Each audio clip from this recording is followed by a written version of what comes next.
If you know anything about Australia, you know that the vast majority of the population is obsessed and very fussy about their coffee. Some might even say they believe they make the best coffee in the world. I've always been curious to understand the reason why the coffee culture in Australia is so strong. So I asked ChatGPT, and I discovered that after World War II, Australia experienced a significant wave of Italian immigration.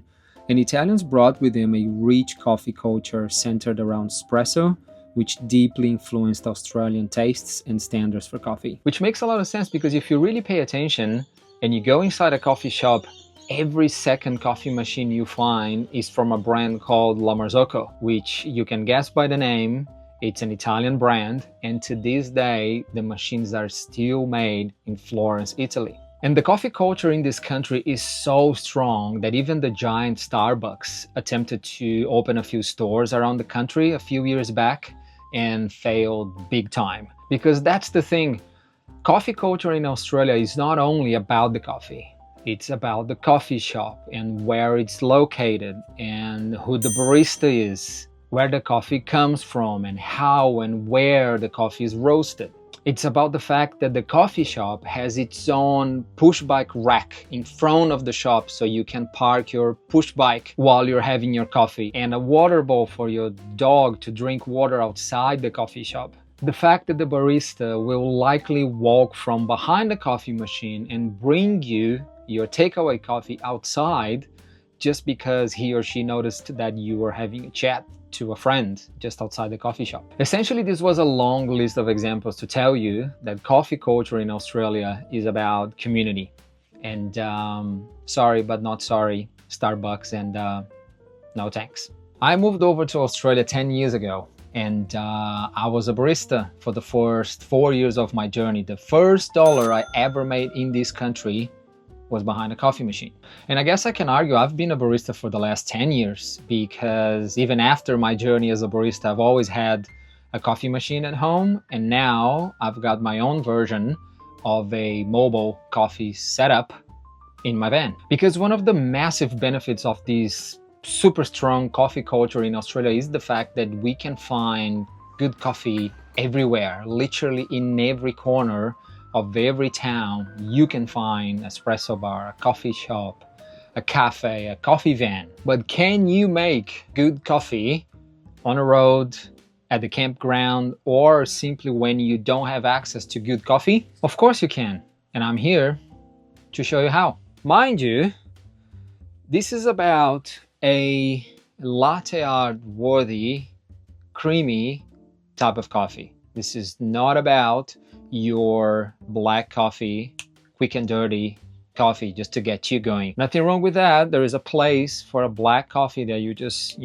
brew it quickly, put it in your Yeti, and just get on with your day. But this is about latte art worthy, creamy coffee. This is a how to make coffee video for those who are willing to spend the time, the energy, and I should also say the money, because this stuff ain't cheap, to make a cup of coffee that deserves you to stop what you're doing and appreciate and enjoy the process of making it and, of course, drinking it. Good coffee, ladies and gentlemen, no compromises.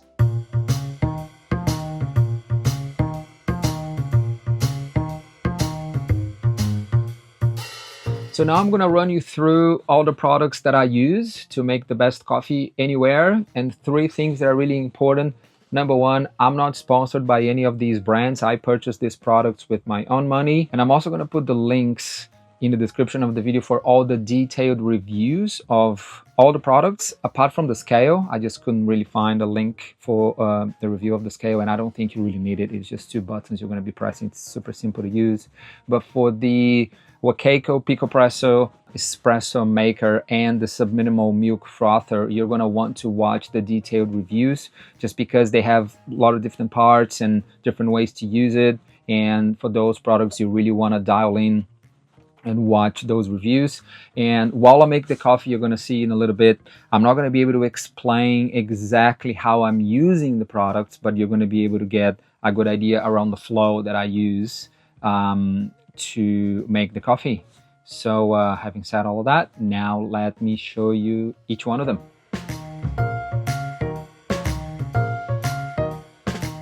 So this is the scale that I use to weigh the beans, and as of this recording, you can purchase the scale for $22, which is not expensive at all.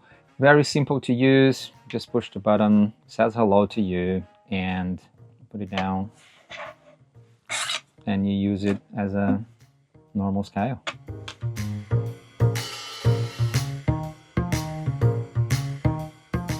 So this is the grinder, and you can purchase the grinder for $37 right now on Amazon, and it's really good. I had a manual grinder before, and it was good. It did the job, but it just takes a long time, and it takes quite a bit of energy to grind the coffee as well. In the morning, you don't really want to be grinding the coffee for like 10 minutes. This one, you just push the button. It's super easy to use. You essentially have a USB-C charging port here on the top, and you can get around 7 to 8 uses out of it before you have to recharge it. You got the on/off button here on the top, and you can just separate these two parts. Your coffee goes in here, and the motor, essentially all the electronics for the devices on the top part. And on the bottom here, let me close this. On the bottom, I'm making a big mess here with all this coffee.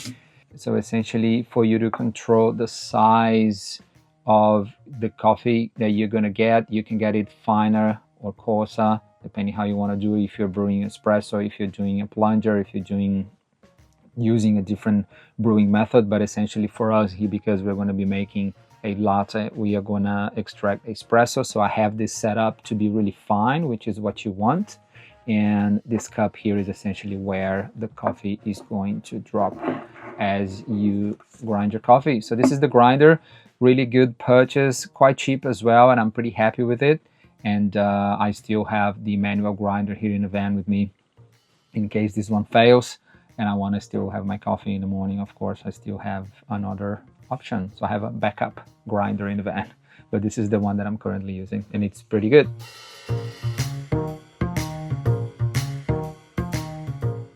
This is the Jetboil Flash. Jetboil has lots of different types of camping stoves, and I've had this one for at least 5 years.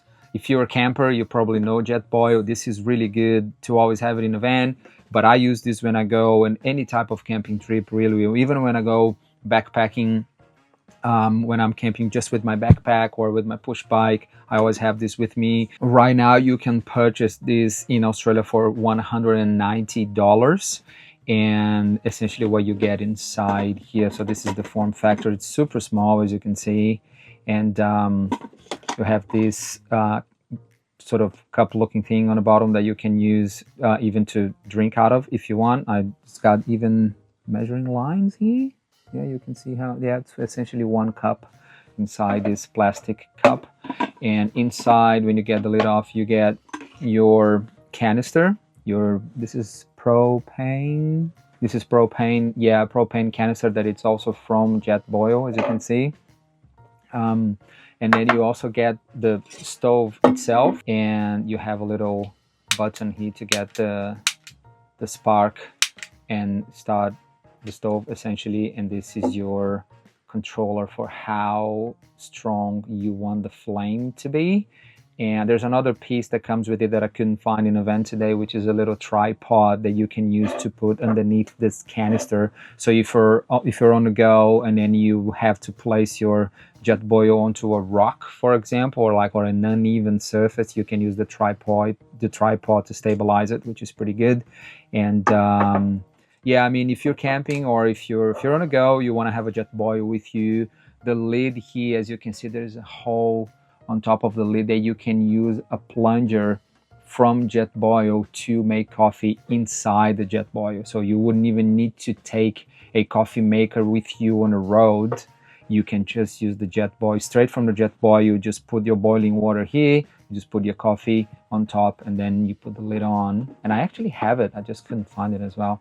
And then you use the Jetboil to brew your coffee, just black coffee, of course. But it's super handy, and it's one of my favorite pieces of gear, not only to make coffee, but to take with me every time I go camping. The Jetboil, really, really good.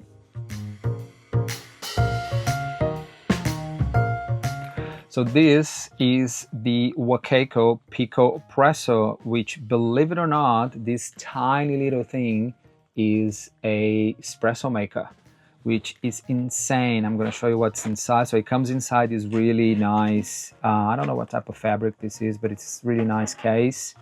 And everything you need to brew a espresso is inside this tiny little thing. And let me show you what comes inside. So you open the top, then you reveal the water chamber. So essentially inside here is where you're going to put the water to brew your espresso. And part of the gear you're going to use is right here and this here on top. Let me take this all out. So this is the water chamber. As I mentioned, this is where you're going to put your boiling water to brew your espresso. This is what they call a distribution tool that you use to sort of even out and get rid of any lumps in your coffee before you brew it. And I'm going to show you how to use it as we make the coffee. This is a tamper that you're going to use also to tamp the coffee once it's inside the basket. And this is what they call, I think it's the measuring ring that you essentially put on top of the basket, and then you use this to control how much pressure you're going to put on top of the coffee. I'm going to show you everything while we're making the coffee. So on the bottom here, we just have this plastic sort of little tray that you put on top of your kitchen, and once you finish brewing the coffee, you just put it on top, so you collect all the leftover coffee, leftover espresso after you finish. So if you want screw here on the bottom, you have the screen that goes on top of the basket.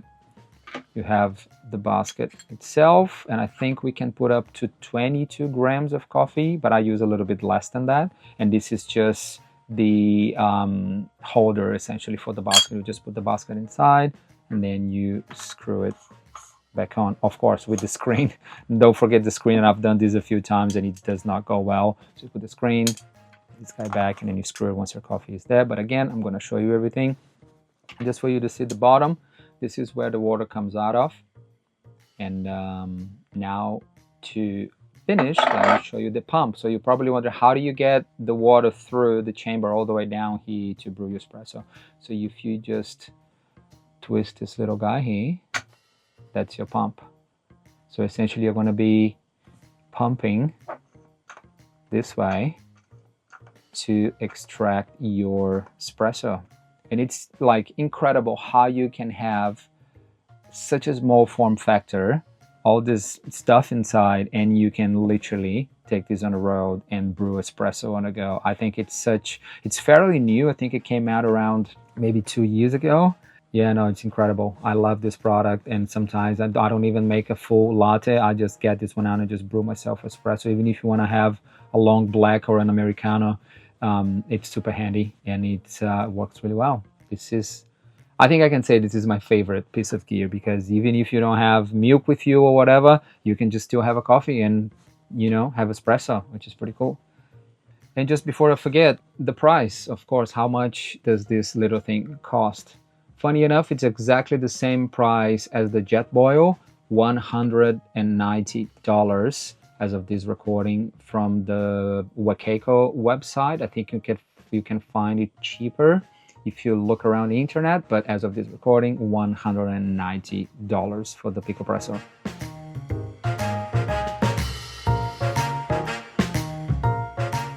So now the latest addition to my kit, this is the Subminimal Nanofoamer Pro, and it's not cheap. This is $245 as of this recording. And I understand this is an expensive device, but honestly, the technology packed into this little guy, it's quite cool. It's a 3-part device. So you have your base, which is very similar to the one you would have in your kitchen for your electric kettle, if you have one, and the jug itself, and the lid with the impeller.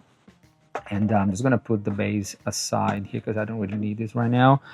So what you get inside the package is the base that I just showed you, your jug, the lid, and these three pieces of, I think this is kind of like, feels like silicone, and they have three different sizes. And as you can see, this is very thin, this is not as thin, and this is a very thick one.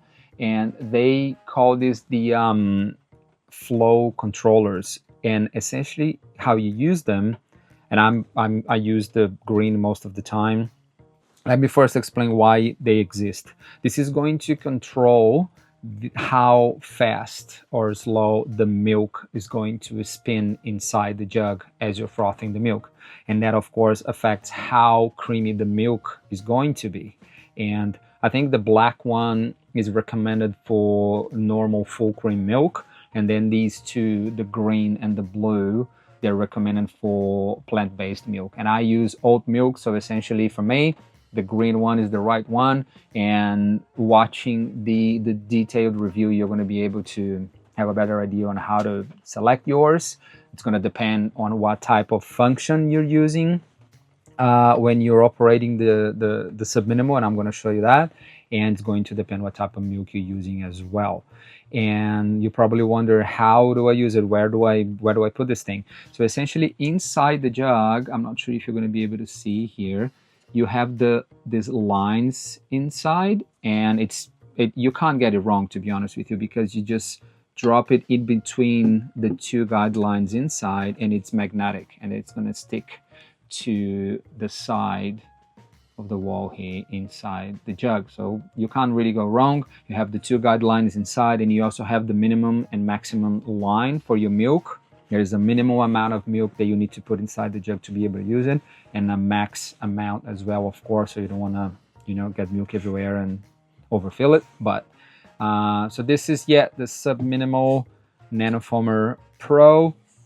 The last part is the impeller and the lid, and it's a very important thing you're gonna see them talking about in the detailed review. The fact that when you put the lid on top, you need to push it down all the way, and it's very easy to get it wrong because it looks like it's on, but it's not really on. So you need to push it down and make sure that it's down all the way. And the reason for that is because this impeller is magnetic, and there is a magnet, of course, on the bottom part of the jug, which is where the motor is essentially. And the way that the Nanofoamer Pro makes the impeller spin and then froth the milk is by connecting magnets together. So there are magnets on the bottom here, magnets on the bottom of the jug, and it needs to be at the right distance. They need to be at the right distance from each other to be able to, of course, connect and then get the milk to spin inside the jug. So yeah, very important to push it down all the way, and then you're not going to have any issues. So this is the Subminimal Nanofoamer Pro, and I think this is the last piece of gear we're going to look at. So there you have it, the scale, the grinder, the Jetboil, the PicoPresso, and your milk heater / frother. So how much is this all going to cost you? Around 640 Australian dollars, which I know it's a lot, but again, if you're going to use this gear every single day, it's a good investment in my eyes, to be honest. I use it every day, almost every day. They're really good products, and I'd say if you're committed to the coffee game, a good investment. Now let's make a coffee. So the first thing I do is weigh the coffee using the scale. I already have 17.5 grams, I think 17 grams in here inside this little container. But essentially what I do in the morning, I just pull this apart, put the bottom part of the grinder here on top of the scale, switch it on. It's gonna come up as 0 grams because the grinder is already on top of the scale. So it's nice and easy. Just put the beans inside the grinder. 17.7, close enough. And because this takes a while, this is the first thing I normally do in the morning, so I don't really need the scale anymore. And then I just push the button, and this normally takes 3 minutes. And I just put this to the side here, and I bring the Jetboil and switch it on, and just boil the water. So I let this run at the same time as I'm normally grabbing different things. I'm just pulling apart the pico presso and sometimes getting the milk, which I need to get from the fridge.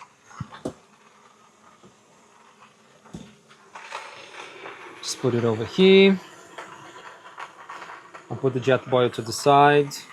And I'm just gonna show you what's going on here with the grinder, essentially grinding the beans. This is what's happening. So this is now ready to go. Oh man, and it smells so good. The coffee is ready to go. So what I normally do now, just grab the water. I just put a little bit inside my cup just to heat it up. I put the basket inside the sink and I just pour a little bit of boiling water on top as well just to heat it up. And I always have to remember to leave a little bit of water for the pico presso because I want to fill it up all the way to the top. And if I have any leftover water, I just put a little bit more inside my cup and pour a little bit more on top of the basket. And now I just put the lid on top of the pico presso and you screw it down. Make sure it's nice and tight. I just put it inside the sink for now just because you get a little bit of water dripping from the bottom. So I just put it inside the sink for now. Grab the basket that's nice and hot. Oop, gotta be careful. Let's grab the dosing ring, put it on top. Pour all your ground coffee inside the basket.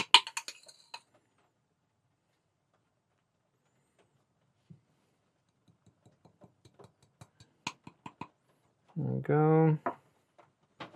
And this is when you use your distribution tool, which looks like a needle, essentially, just to remove any lumps from your ground coffee inside the basket. So next step is to grab your tamper. And because you have the dosing ring on top of the basket, the tamper is not gonna over compress the coffee inside the basket. So there you have it. I just put it on top again.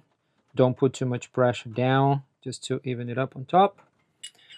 Let's put it aside. Now we grab the screen, put it on top, and grab the pico presso from the sink again and screw it down. So now the pico presso is ready to go. I only released the pump at this stage. So now we are ready to brew our espresso. I won't do it right now because before I have to set up the milk, and I like to do the two things at the same time. As I'm frothing the milk, I'm extracting the espresso, and then once the espresso is ready to go, the milk is finishing at the same time. And in my opinion, that's just the best way to do it because you can make sure that you don't let them sit for a long time and you just have them nice and hot. So now the next step is to froth the milk. The Subminimal Nanoformer Pro is here, ready to rock. So I just put the milk inside all the way up to the maximum line inside the jug. Went a little bit over, but I think it should be okay. And now what I was mentioning before, really important to press the lid down all the way to make sure that the magnets on the impeller are connected to the magnets on the motor of the Nanoformer Pro. And all we have to do now just to press here once, number one, which is the ideal setup for the milk I'm using and how frothy I want my milk to be. And while I'm frothing the milk, I've just wait a few, maybe like a minute or so, and I'm gonna start extracting the espresso using the pico presso, which is here, all ready to go. So when I hear that sound, that's when I start extracting the espresso. So I'm essentially pumping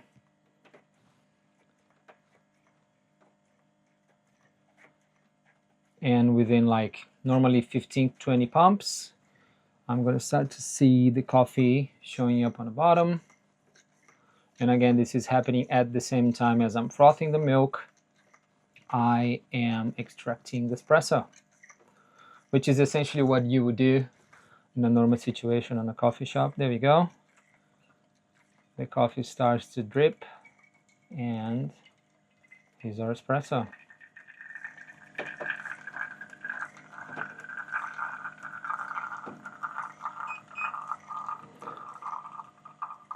So when you hear that beep, not sure if you heard that, it means that the milk is ready to go, and it's now around 55 degrees. And now from this moment forward, it's just the Nanoformer Pro is just heating up the milk a little bit more, all the way up to 75 degrees Celsius. But the milk is already textured and it's creamy and frothy and ready for us to make a coffee with. Here's my espresso, ready to go. So when you hear that beep, that means that the milk is ready. Just come and remove the lid. And the texture is just so nice. So now all we have to do is to pour the coffee. Let's see if I can make a little heart on top. I know I mentioned about being latte art worthy, but you never know. Not really a heart.